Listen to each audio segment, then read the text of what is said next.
C'est pour ça que c'est compliqué que l'affaire Epstein, parce que la question c'est pas qui est pris dans les mails d'Epstein, c'est qui n'y est pas. Et après évidemment, c'est pas parce que un jour Epstein vous a contacté que vous êtes, comment dirais-je, un coupable des réseaux Epstein, parce que par définition, son système, c'était de rentrer en contact avec tous les gens qui représentent quelque chose pour leur proposer quelque chose, en se débrouillant, si c'était possible, pour les amener vers de la délinquance, voire du crime. Et on sait pour ça qu'il y avait l'avion, le Lolita Express, il y avait l'île Saint-James, dit l'île aux esclaves, et il y avait aussi au Nouveau-Mexique, à New York, et à Paris aussi, n'oublions pas, avenue Foch, 600 mètres carrés, ce qui est pas rien, je crois. 800.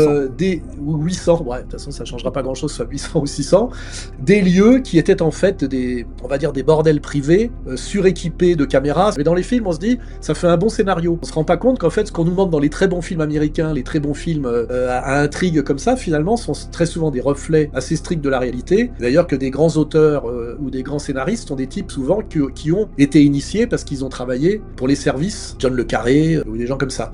Et donc, en fait, on est avec l'affaire Epstein, on est dans cette logique, effectivement, de réseau souterrain au-dessus des lois, occultes évidemment, cachées, qui en réalité, on se rend compte, tire les ficelles de ce qu'on appelle globalement le pouvoir. Et là, c'est quand même une révélation et je dirais une douche froide pour les braves gens, pour les gens qui croyaient encore que c'est les ministres qui décident, que les journalistes font un travail de vérité, etc., etc.